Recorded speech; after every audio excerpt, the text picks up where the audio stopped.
নমস্কার, গুরু কৃপাইকে বললাম। আজ আমি আপনাদের দ্বাদশভাবে মঙ্গল গ্রহ থাকলে জাতক জাতিকাদের কি প্রভাব হয় সেই নিয়ে বিস্তারিত আলোচনা করছি। দ্বাদশ ভাবকে আমরা ব্যয় ভাব বলি। এই 12 হাউসে মঙ্গল গ্রহ থাকলে জাতক জাতিকাদের ভৌমদোষ হয়, ফলে স্বামী বা স্ত্রীর মৃত্যু পর্যন্ত হতে পারে। সংসারে নানা রকম অশান্তি, ঝামেলা, ঝঞ্ঝাট, জীবনে সুখহানি ঘটে। অশান্তি ঝামেলা সবসময় লেগে থাকে এবং সুখহানিও ঘটে। ছোটোখাটো ব্যাপারে অশান্তি হয়। স্বামী স্ত্রীর মধ্যে শত্রুতার সৃষ্টি হয়।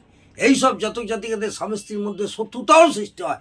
নানা রকম দুশ্চিন্তা মাথায় ঘুরপাক খায়, হয়তো চিন্তা করে, তেজি হয়, শরীর স্বাস্থ্য শক্ত সামর্থ্য হয়। এরা একটু খরচা বেশি করে। এইসব জাতক জাতিকারা একটু বেশি খরচা করে ফেলে বা খরচা করে। এদের গোপন শত্রু থাকে। শত্রুর বিশ্বাসঘাতকতার জন্য আইনি কারণে জেল পর্যন্ত হতে পারে। কারণ দ্বাদশ ভাব থেকে জেলের বিচার করা হয়। মঙ্গল পুলিশের কারক গ্রহ, অর্থাৎ পুলিশ দ্বারা জেল যায়। এমনকি মামলা মোকদ্দমার জন্যে জলের মতো অর্থ ব্যয় হয়ে যেতে পারে। এই মঙ্গলের সাথে রাহু থাকলে মানহানি ও অপবাদও হয়। এই মঙ্গলের সঙ্গে যদি রাহু গ্রহ থাকে তাহলে মানহানি এবং অপমান এইসব বা অপবাদও হতে পারে। অসামাজিক কাজকর্মে জড়িয়েও পড়ে। নানা রকম দুর্ঘটনার জন্য অঙ্গহানি পর্যন্ত হতে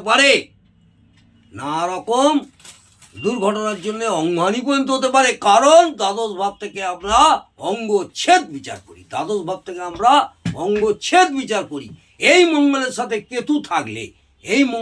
কেতু থাকলে গোপন ষড়যন্ত্রে জড়িয়ে পড়ে। এই মঙ্গলের সঙ্গে যদি কেতু গ্রহ থাকে গোপন ষড়যন্ত্রে জড়িয়ে পড়ে। যেভাবেই হোক, কোনো দুর্ঘটনা হলে এদের পায়ে আঘাত বেশি লাগার সম্ভাবনা থাকে। কারণ দ্বাদশ ভাব থেকে পায়ের বিচার করি বা পায়ের বিচার করা হয়। আঘাত বেশি লাগার সম্ভাবনা থাকে কারণ দ্বাদশ ভাব থেকে পায়ের বিচার বেশি করা হয়। ও শনি অশুভ অবস্থায় থাকলে পায়ের হাড় পুরোপুরি ভেঙে যেতে পারে। ভাইয়ের সাথে এদের বিচ্ছেদ হয়। এইসব জাতক জাতিকাদের ভাইয়ের সাথে এদের বিচ্ছেদ হয়। কারণ মঙ্গল ভাতৃকারক গ্রহ। মঙ্গল হলো ভাতৃকারক গ্রহ। চোখের দ্বারা এদের ক্ষতি হয়। চোরের দ্বারা এদের ক্ষতি হয়। এদের চোর ডাকাতি এইসব দ্বারা এদের অনেক রকম ক্ষতি হয়। দাম্পত্য জীবনে এরা অসুখী হয়। এইসব জাতক জাতিকারা দাম্পত্য জীবনে অসুখী হয়। ন্যাচারাল জুডিয়াক অনুযায়ী দ্বাদশ ভাব ন্যাচারাল বিচ্ছেদের কারক গ্রহ। দ্বাদশ ভাব ন্যাচারাল বিচ্ছেদের কারক ভাব। বোঝা গেল?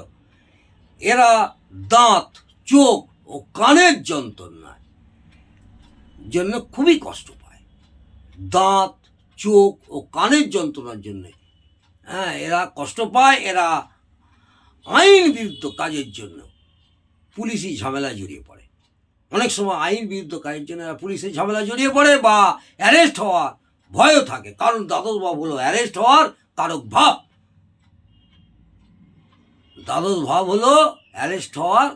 ভাব।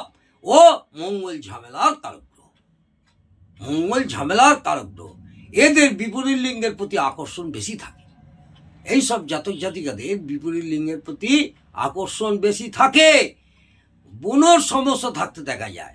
অশ্ব রোগ বা গুজ্জ রোগ হয়। তার জন্য ডাক্তারি খরচ হয়। কারণ দ্বাদশ ভাব থেকে হসপিটাল ও ডাক্তারি খরচের বিচার করা হয়। এরা ঝগড়া অশান্তি বা দম্ভের জন্য দাম্পত্য কলহ ও মিথ্যা অপবাদে জড়িয়ে পড়ে। এটা মাথায় রাখবেন। অবশ্যই মনে রাখতে হবে এই দ্বাদশ ভাবে অবস্থিত মঙ্গল যদি খুব ভালো অবস্থায় থাকে, যেমন ষোড়শ বর্গবল ভালো পায়, বা দ্বাদশ ভাবটা যদি মঙ্গলের মিত্রক্ষেত্র অর্থাৎ রবি চন্দ্র বৃহস্পতির ক্ষেত্র হয়, বা দ্বাদশ ভাবটা যদি মকর রাশিতে পড়ে অর্থাৎ তুঙ্গক্ষেত্র পড়ে বা মেষ রাশিতে বৃশ্চিক রাশিতে পড়ে, অর্থাৎ মঙ্গলের স্বক্ষেত্র বা মূল ত্রিকোণ ক্ষেত্র হয়, বা কোনো শুভ গ্রহের দৃষ্টি পায়, বা এই মঙ্গলের নক্ষত্রপতি গ্রহ যদি শুভ গ্রহ হয় বা দ্বাদশ ভাবের সাথে যদি কোনো শুভ গ্রহ যুক্ত থাকে, তাহলে উপরুক্ত অশুভ ফলগুলি অশুভত্ব কমবে, শুভ ফল দেবে। মনে রাখতে হবে, যতটা শুভত্ব পাবে ততটাই শুভ ফল দেবে, ও যতটা অশুভত্ব পাবে ততটাই অশুভ ফল দেবে। আজকে আমি দ্বাদশ ভাব নিয়ে আজকে সমাপ্ত করলাম মঙ্গল গ্রহের চ্যাপ্টার। মঙ্গল গ্রহ দ্বাদশভাবে থাকলে কি প্রভাব হয় সেই নিয়ে বিস্তারিত আলোচনা করলাম। লগ্ন থেকে দ্বাদশ ভাব পর্যন্ত আমি আপনাদের এই শিক্ষামূলক আলোচনা আজকে সমাপ্ত করলাম। আগামী দিনে আরও ভালো ভালো আপনাদের শিক্ষামূলক ভিডিও করব। যারা আমার চ্যানেলে নতুন, ভালো ভালো ভিডিও পেতে হলে আপনাদের অবশ্যই সাবস্ক্রাইব করে বেল আইকনটা টিপে রাখবেন। আগামী দিনে আরও সুন্দর সুন্দর শিক্ষামূলক আলোচনা করব।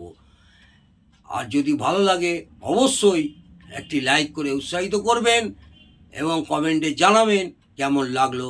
জয় মা তারা, ভালো থাকুন, সুস্থ থাকুন।